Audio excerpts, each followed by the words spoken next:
we have now talked to people from his family, of course, from Cousins. his boxing career, cousins, from the community, from his school days.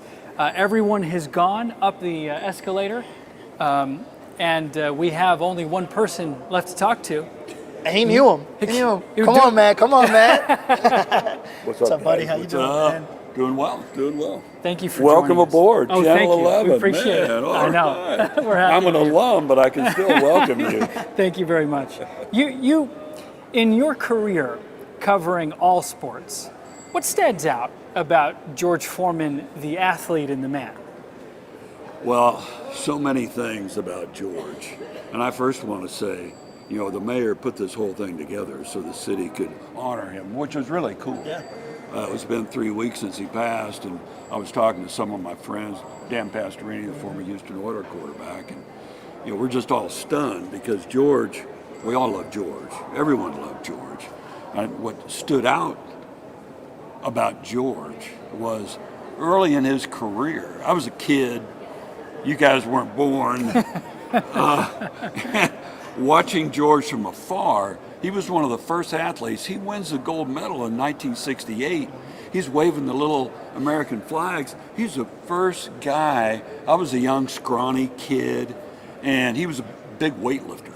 He was the first boxer that really talked about building your body up. Now, he was a burly guy naturally, but he lifted weights. So those of us back in the day were like, oh, yeah, we're gonna lift weights like George like Foreman. And so when he got beat by Ali, and you can talk about what happened in the fight and everything else. Things changed for him because he had trouble getting back a title fight and that type of thing. And he wound up retiring, and then he found the Lord. I mean, he talked about it a lot. And once that changed his life, George was no longer that, I'm going to be a tough guy and I don't talk to the media. He was like the friendliest guy. So when I showed up in Houston and George was here, he was doing weddings at Houston Gamblers games, you know. He was so much fun. And then we got to cover his rebirth in the boxing ring. Then he decides to come back and fight again and become a champion again. What sticks out, Jacob, is all that. He's just all encompassing. And then he comes up with the George Foreman grill and becomes so wealthy after that. It was just, and he was the same guy. He was just the same fun guy through everything. That's what sticks out. We were watching just before the show started, just the best knockouts by George Foreman. And one of them that stands out to me, this was of course later on, he must have been in his 40s, and he clearly, the guy was ready to fall, and he was trying to tell the ref, I don't want to knock this guy down. Will you please call it?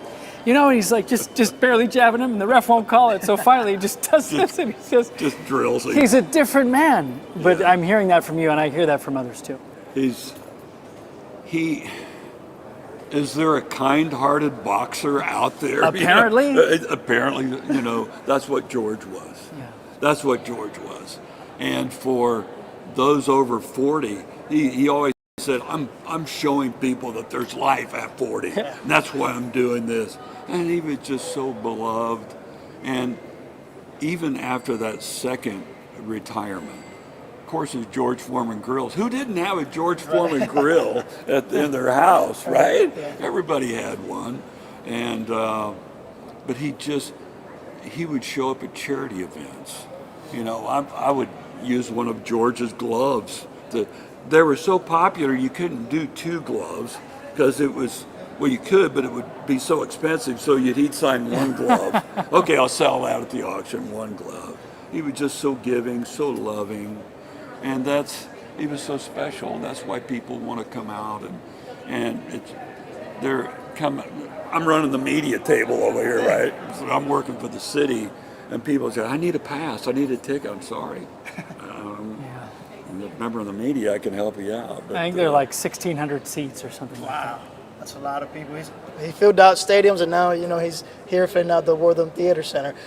Matt, you talk about. I mean, you knew him and as a boxer. What would you say was that really made him that killer inside the ring? But when you say outside of it, he was so nice. That's, you talk to football players, soccer, basketball.